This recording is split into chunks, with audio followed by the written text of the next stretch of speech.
Speaker 1. As we tumbled along the river in our raft, I tried to ignore its deafening roar.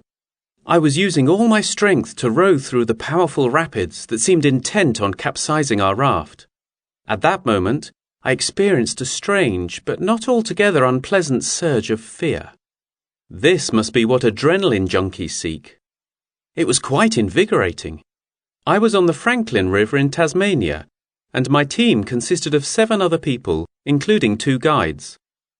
The following day, after a morning of zipping through a forest of eucalyptus trees, we embarked on a hike up a snow-capped mountain. After an exhausting 5-hour trek, those of us that could still stand were rewarded with a breathtaking view. I came back from my holiday fitter and wiser, and with an intense desire to do it all again.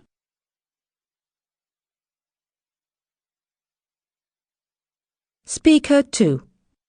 I have a hectic lifestyle.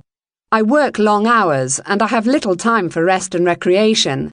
So when I go on holiday, all I want to do is laze by the beach with a good book. When my friend told me that she had discovered an idyllic island paradise, I was all ears. The paradise in question was Zanzibar, an island off the east coast of Africa. I stayed there with my husband in a lovely spa hotel. After a few days of spa treatments, healthy food, lying on the beach and swimming in azure-coloured water, I was completely chilled out. I even went snorkeling one day. It was fascinating to watch the brilliant flashes of colour as the fish zipped past me. I felt happy and refreshed by the end of the holiday.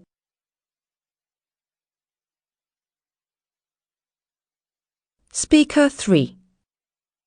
On our 40th wedding anniversary, my wife and I decided to go on a trip down the Nile. My wife is a big Agatha Christie fan, and when she discovered the ship was holding a Death on the Nile-themed night, she was over the moon. We were very pleased with the facilities on the ship. I particularly enjoyed doing lengths in the Olympic-sized pool at the break of dawn, just as a pearly light broke over the horizon. The voyage would have been perfect if it were not for the quality of the food on board, which was, to say the least, of a questionable standard. In fact, my wife took ill for 3 days after eating from the buffet.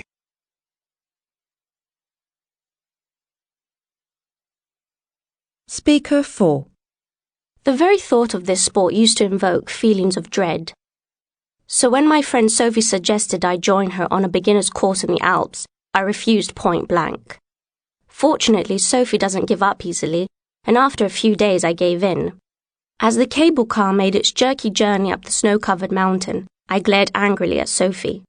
She flashed me a happy grin and pointed at a man expertly gliding down the mountain. Our first lesson was not as bad as I thought it would be. In fact, despite my initial terror, I quite enjoyed it. Actually, it's not as hard as it looks. Once I got over my fear of falling, I found myself smugly gliding down hills, and at one point I was even able to look up and take in the beautiful snowy scenery.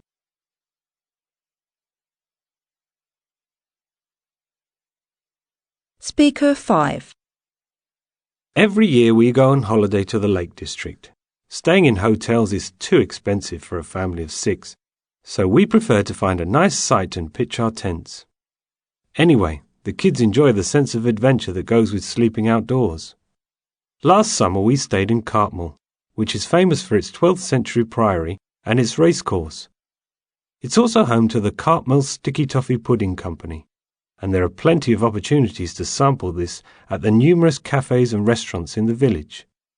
We were very pleased with the wealth of activities available to keep the kids happy, including acres of fields and forests to explore, trips by steamer boat across the lake, and a kids' club. On wet days, the World of Beatrix Potter attraction is not far away, and there's also the Lakeside Aquarium.